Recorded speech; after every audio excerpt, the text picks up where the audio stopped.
Hi everyone, welcome back to Grandpa Mark's Hobbies and build update number 2 of our Revell's 32 Ford Roadster kit. This is a 1/25th scale kit, and boy is it nice. So first off, before I go any farther with this, I have to apologize. Because the last build, I told you all that Steve sent me that really awesome distributor cap and distributor. This little guy right here. And the distributor, I'm not even going to try to pull it out with my big clunky fingers. But it wasn't him. It was Draco that sent me that. And Draco, I really apologize. And I told you I'd make things right. So I just need to take better notes is what it is.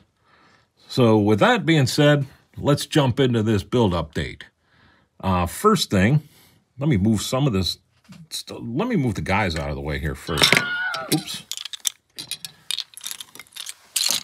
And we'll go from there because I got a bunch done over the past 2 days. Gee, Daisy, you get into some of the weirdest places.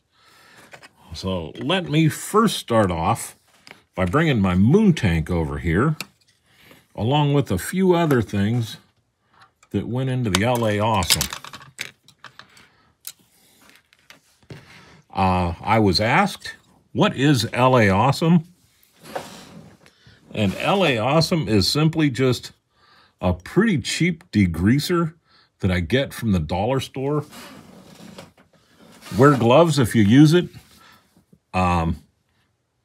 But I just use that as a stripper. I throw it in that little Weiler's jar. A half a gallon of it, I think, was like $3 or so. And a half a gallon will last a long time. I use it to strip my chrome. I use it to strip paint. And the reason why I use it is, one, I can get it at the dollar store.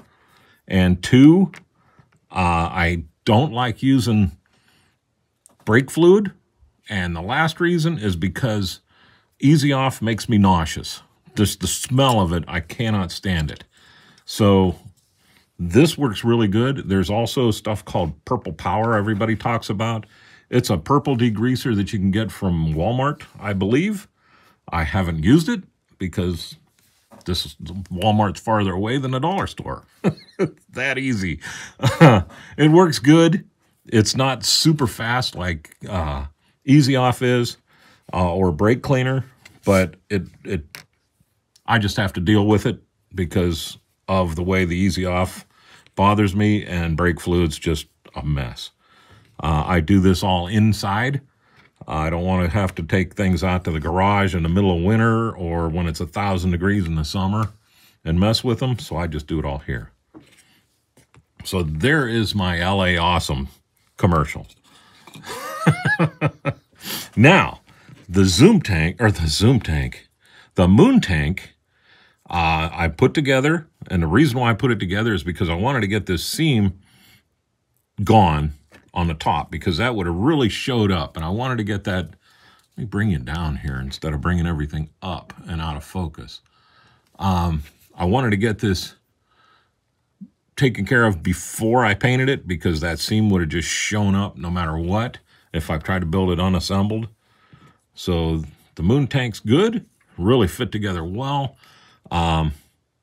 They put the seam right down the center here, right where the cap is. I wish they would have put it here, but whatever. It is what it is. It went together okay, and the seam's gone. I don't think you'll see it at all.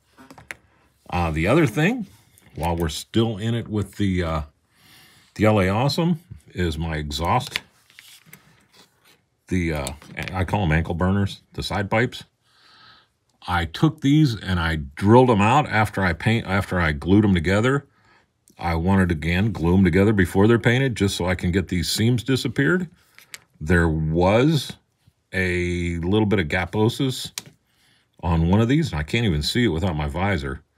But I had to use a little bit of my Tamiya's putty, and I just put just the tiniest bit on an X-Acto knife and came over and shoved it in the gap and then scraped it back, let it dry, and then sanded it off real quick with a foamy sanding stick. These things, I use these a ton. I really should order some more because they're starting to get worn out. But that worked good. Then I drilled out the end, and I hope that shows in focus. I'm trying to keep my hand on even with it. But I drilled that out with the largest pin vise I had, which is these. They come from Amazon. I got, I think, 5 of these. I can't remember for how much. I do have the link in the description for them. I used the biggest one I had, went straight in, and then I used my rasp from Dremel. And you can see this is pretty clogged up. But I used this and just went in there and worked it around, twisting it until I got these sidewalls thinned out enough to where they look good. It looks like that's opened up and bent around. I went as thin as I could without being afraid of blowing out the sides while I was doing it. So there's my headers. All right, the other thing I did was, and I'm going to take this off the clip here real quick, is my belt. This was a chromed belt. It just still cracks me up that they thought it would be a good idea to chrome the belt just because they wanted these 3 pulleys to be chrome that I didn't even chrome. I turned them into titanium silver. I really like that color. It kind of gives me that polished aluminum look that I'm looking for without using flat aluminum, which I will use on this build for some things. But I don't want it to be on that, nor do I want it to be on my blower. So the blower also got the titanium silver, which is X32. I love this color. And it does, I think it looks like the polished aluminum, especially when we do the panel liners inside there. I don't want to do the panel liners today because I just painted this a couple hours ago and I don't want it to peel. I want to let it dry. But man, is that a nice looking blower. And I think it comes with the little decals for the sides and the front, which will be awesome if it does. If not, I'll have to hand paint that little W in there. So there's that. The intake, I did the same way with the polished aluminum look. Like I said, I didn't want to use the XF16 just because I use that on everything, and I think it's a little bit too bright for what I want to do here, for the look I'm going for with this car. There's that. The blower and the intake. My rims came out so sweet. And again, that's the titanium silver. I'll probably use the titanium silver on rims forever now. I like how this looks. And all I did was painted right over top of the chrome, figuring that I'm not going to have my grubby hands down on top of these things all the time. So I can paint across the chrome without stripping it and then trying to re-chrome everything. If this was something I'd have to handle, or it was going to be where you pick things up and move them, I would have stripped it and then chromed what I could. But that's way too deep. And again, I'm inside when I paint, so I can't really use the new chrome stuff that's really fantastic. I'm pretty stuck with brush painting Molotov pen that I decant. So this looks very good, and since it's in the rims and it's deep in there, I can get away with it. And then everything else is prepped for paint. My whole problem now is, other than the body, I'm not sure what I'm doing. The frame, I'm not sure if I'm, here, I'm going to pull you back out again, if I can. There we go. My frame, I may just do like I always do with the semi-gloss black, and then flat black the inside. Or I might do that with the same color I do the body, and then flat black this, or maybe even flat aluminum this. So I'm not sure yet. It's kind of bugging me. Usually I'm like, I know exactly what I hit it with the flat black, and then I take this and I hit it with quick shine and turn it into semi-gloss, the aluminum tank in the back.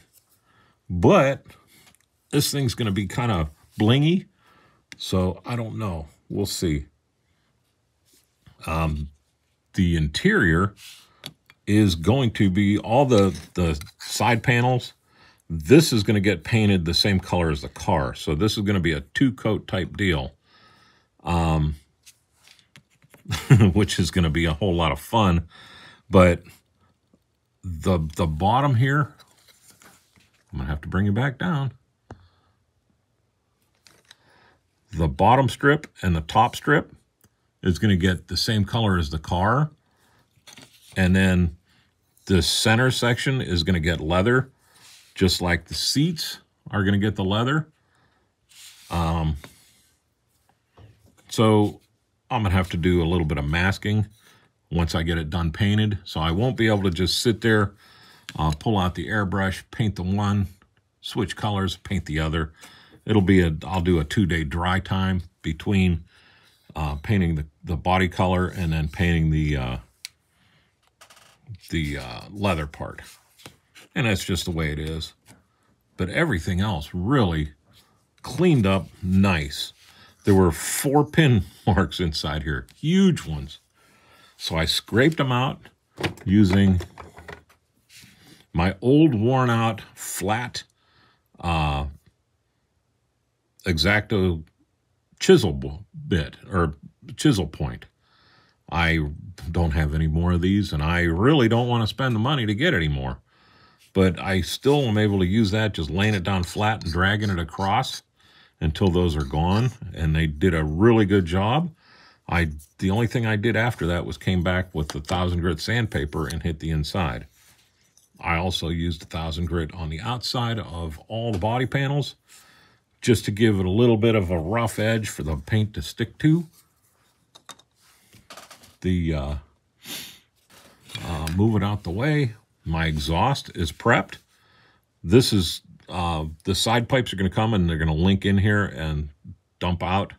So the cherry bombs are going to be painted red. The rest of this will get the flat aluminum, and then the backs of it, I will use the Molotow pen. I'm keeping it here because I want to airbrush the aluminum on these. I painted the other ones black, like blotchy black, the last time I painted pipes, and then came back with the flat aluminum, and you couldn't tell. So I'm just going to paint all these right over the white, and then I'll come back and I'll paint this black, and then paint it with my X7 red for the cherry bombs. And I think if I paint this without doing the flat black first, I think this will just kind of look pinkish. It won't get that dark cherry bomb look that I'm looking for. The other thing I did is, just like the headers, I took and drilled these things out and then hollowed them out. Now, I doubt you'll be able to see it very well because they are small, but once this gets painted and weathered, you'll really be able to see that we drilled those out. Seams on this. Nothing looks worse than when you spend all your time really making a kit look really fantastic, and then you put everything together and you see a seam line. You know, these are pipes. There should be no mold lines at all on these things. And if you see it, just take the time and scrape it back off. That's a huge flag for me because it is so visible. If you see it on there, just take your X-Acto knife, scrape it back off, and then touch up that part that you had to scrape off. I can't see any on these, and I can almost 100% tell you that I'll have to do that to at least 2 or 3 places in here. You might not see it when it's like this, but when you get it with the flat aluminum on it, and you hold it in the light, it'll really show up. And when you put it on the car, it really shows up big time. And it's an easy thing to fix if you just want to take a little bit of time. Steering wheel. I'm very happy. I drilled that out the other day with 3 different size drill bits. And then today I hit it with the Multol pen, front and back, sides and sides. And the reason why I did it today, before I painted anything else, is because I want this to dry hard. So I'm figuring 4 days to a week to dry. I'll hit that with quick shine. Then I'll come back and paint everything. And that way I won't buff this off just by touching it. Because Multol pen stays soft, I think, forever.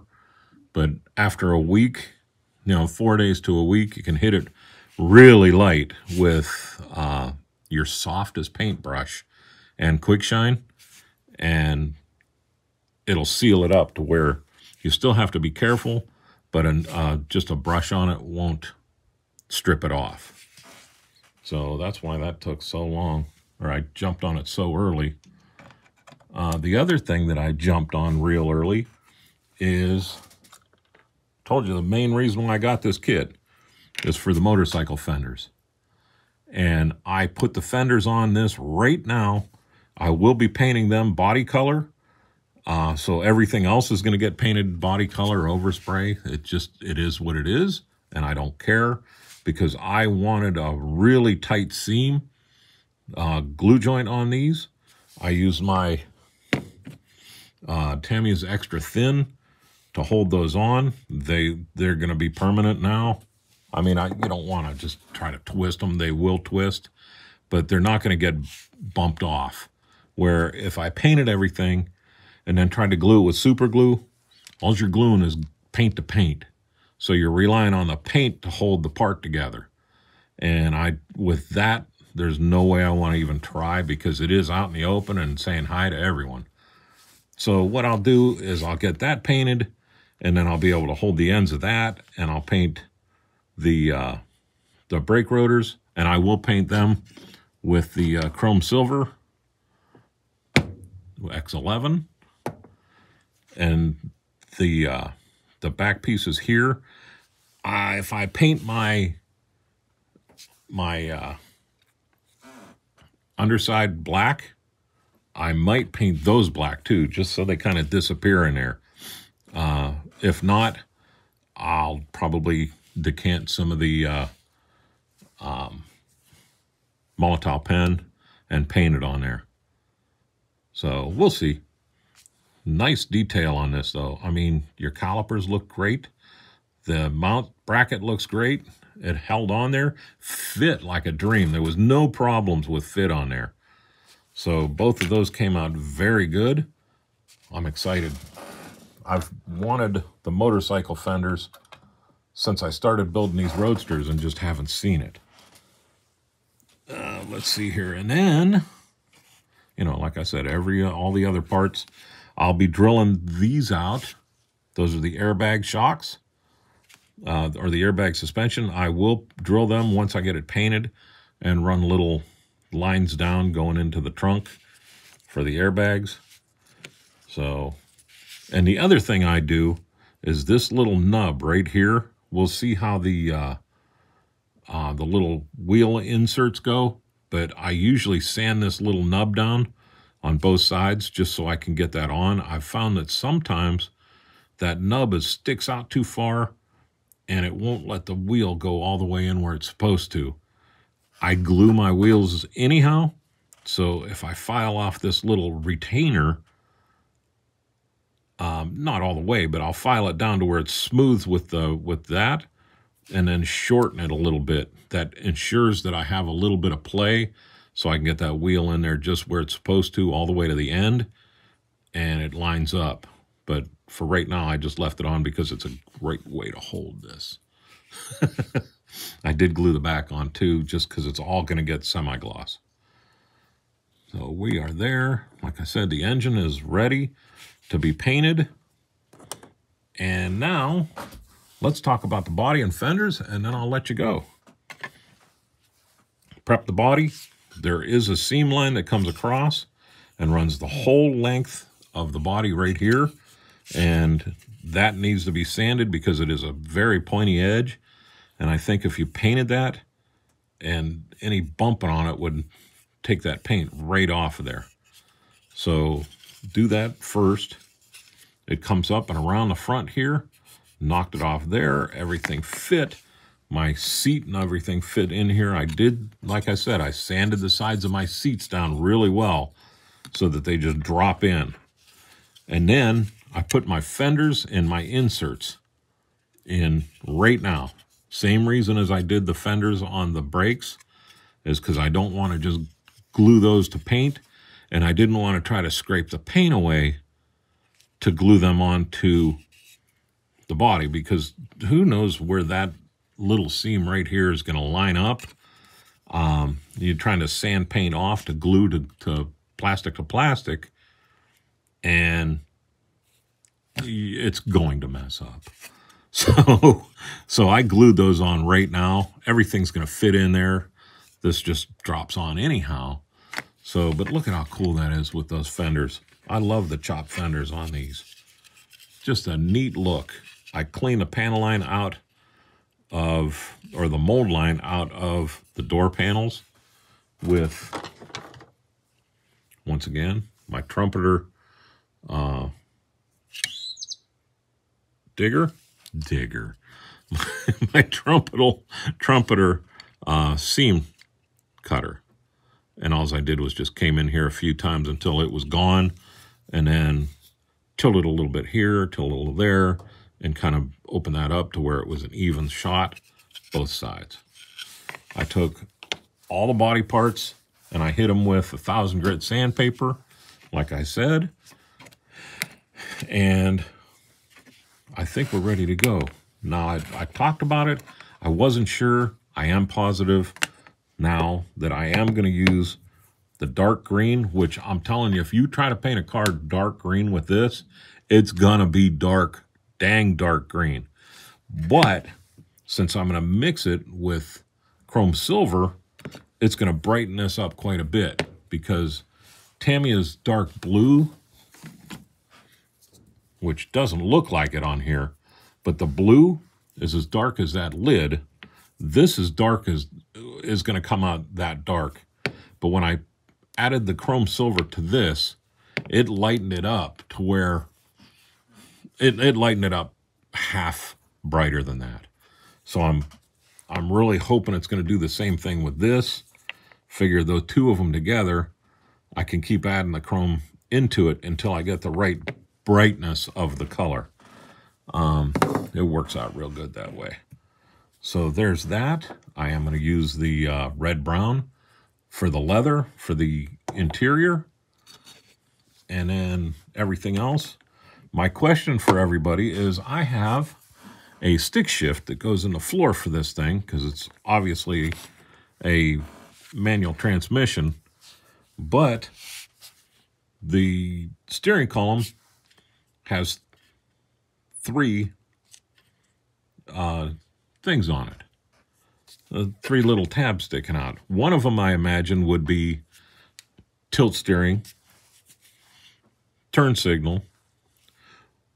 I'm not sure what the third one would be for. I'm really not sure. I kind of figured that it was made for something with 3 on a tree, and one of them should be eliminated, which if it is, I'll probably cut this one off right here. And because this one's the short stubby to, reach up and adjust your steering wheel. But if anybody knows of another reason why there would be 3 on here for a regular engine, let me know. Other than windshield wipers, which this doesn't even have, or something like that, I'm not sure. And I just don't want to cut it off and be like, oh, I shouldn't have done that, until I'm sure that I should have done it. So if you think about it, throw me a yeah or no in the comments. I think I'm kind of right there, but I'm really not sure. And then my dashboard, I'm seriously thinking about drilling out the gauges. It comes with decals. I'm thinking about drilling those out, putting a little piece of plexiglass behind it, hitting all that with a Molotov pen, dropping the decals in there, and then backlighting it with I'll build a little box behind here and drop one of those LEDs in there, resistor it down, and backlight that so that I got lighted gauges. Thinking about it. Depends on if I get lazy or not, or if I have room to put that in. But I think there's going to be a ton of room between this and the firewall to where I can make a box that I can put the LED far enough back to give good dispersional light to where it doesn't look like the LED is just blasted in one point. And I might even put the LED in backwards so it shines back against the box. The box will all be chromed out with my silver tape, so it'll run around the side of all that and light it with diffused light. So we'll see. And I might even put a drop of clear green on that to give the decals a green look. Maybe. It's something to think about. It wouldn't be that hard with this kit. So I've wanted to do it, and I want to try that before I do my Christine car. So with that, I know we covered a bunch today. I hope I covered everything that I was thinking about, but I will let you go. I want to thank everybody for their comments, their thumbs up, their good jobs, their bad jobs, their, hey, it was Draco that sent you that and not Steve. All of that I appreciate. So again, you all have a great day and a better tomorrow, and thanks a bunch for watching.